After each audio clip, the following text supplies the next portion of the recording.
Hi అండి. ఈరోజు మనం మటన్ తలకాయ కర్రీ వండుకుందామండి. అది ఏ విధంగా వండానో చూద్దామండి. ఇప్పుడు ముందుగా దీన్ని ఒక 3 సార్లు నీట్గా కడిగి పెట్టుకోవాలి. కొంచెం అల్లం వెల్లుల్లి పేస్ట్, అప్పటికే మనం ఫ్రెష్గా తాజాగా నూరుకున్న అల్లం వెల్లుల్లి పేస్ట్. దీంట్లో అంటే మీరు కారం కొంచెం ఎక్కువ తింటారో తక్కువ తింటారో దాన్ని బట్టి మనం కారం అనేది వేసుకోవాలి. మేము కొంచెం స్పైసీగానే తింటామండి. దీంట్లో సాల్ట్ అండి, మనకు రుచికి సరిపడినంత సాల్ట్, కొంచెం పసుపు అండి, కొంచెం ధనియాల పౌడరు కొంచెం అండి, ఒక 2 స్పూన్లు. ఇప్పుడు ఒకసారి ఇవన్నీ మనం కలిపి పెట్టుకుందాం. ఇవి వేసుకున్నాం కదా, ఇవన్నీ ఒకసారి కలిపి అయితే పెట్టుకుందాం. నేనైతే ఇప్పుడు స్టవ్ ముట్టించాను. దీంట్లో నూనె అయితే వేసుకుంటున్నాను. తలకాయ కర్రీ కాబట్టి నూనె కొంచెం పడుతుందండి. 2 పావులు నూనె అయితే వేసాను. పావులు అంటే చాలామంది తెలియకపోవచ్చండి. దీంతో నేను 2 అయితే వేసుకున్నాను. నూనె వేడైందండి. ఈ నూనెలో మనం ఇప్పుడైతే లవంగాలండి, దాచిన చెక్క, విలాచీలు, కొంచెం బిర్యానీ మొగ్గ, ఇవన్నీ ఇప్పుడు దీంట్లో వేసుకుందాం. అలాగే బిర్యానీ ఆకు అండి. ఇప్పుడు అన్నీ ఒకసారి కలుపుకుందాం. దీంట్లో ఇప్పుడు పచ్చిమిర్చి అండి, ఉల్లిపాయ ముక్కలు, పుదీనా వేసుకుంటున్నాను. ఇవన్నీ బాగా ఫ్రై కావాలండి. ఉల్లిపాయలు అయితే మనకు మంచిగా ఫ్రై అయ్యాయండి, గోల్డ్ కలర్లో బాగా ఫ్రై అయ్యాయి. ఇప్పుడు మనం కలిపి పెట్టుకున్న ఈ మిశ్రమం మొత్తం దీంట్లో వేసుకుందాం. కలుపుకుందాం ఇప్పుడు ఇదంతా ఒకసారి. మనం ఇప్పుడు ఇదంతా కలిపి పెట్టుకున్నాం కదా, దీని మీద ఇప్పుడు మనం మూత అనేది పెట్టేసుకుందాం. ఇప్పుడు ఒకసారి కలుపుకుందామండి దీన్ని.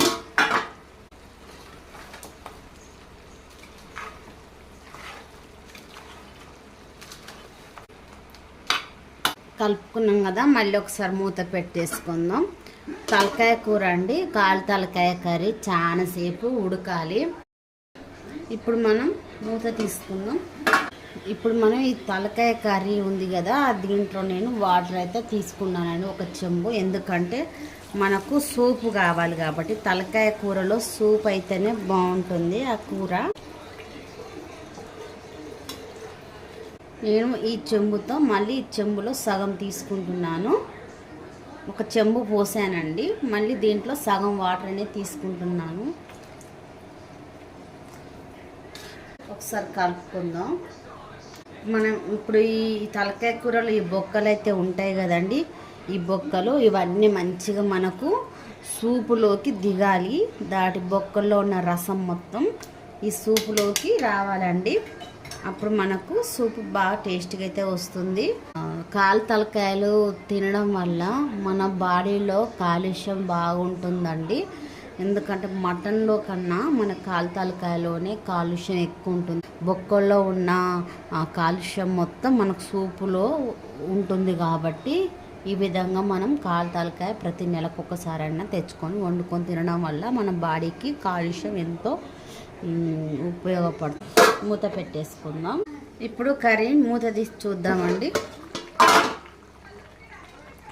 మనం మటన్లో చాలా వాటర్ అయితే పోసాం కదా, చూడండి వాటర్ మొత్తం మగ్గి ఈ విధంగా అయితే వచ్చింది. ఇప్పుడు ఈ విధంగా వచ్చినప్పుడు ఇప్పుడు మనం దీంట్లో మసాలా అయితే వేసుకుందాం. చూడండి మసాలా. ఇప్పుడు కొత్తిమీర అయితే వేసుకుంటున్నానండి.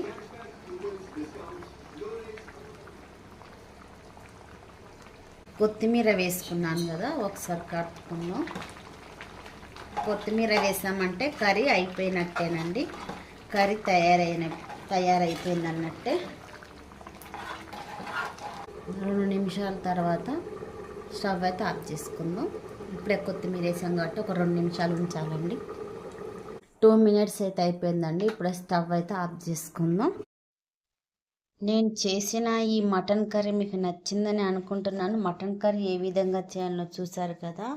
నేను చేసిన ఈ మటన్ కర్రీ మీకు నచ్చిందని అనుకుంటున్నాను. నచ్చితే కనుక నా వీడియోను మీరు ఒక లైక్ అయితే ఇవ్వండి. నా నా ఛానల్ అరుణ ఇంటి వంటలు ఛానల్కి సబ్స్క్రైబ్ చేసుకోండి. Thank you for watching.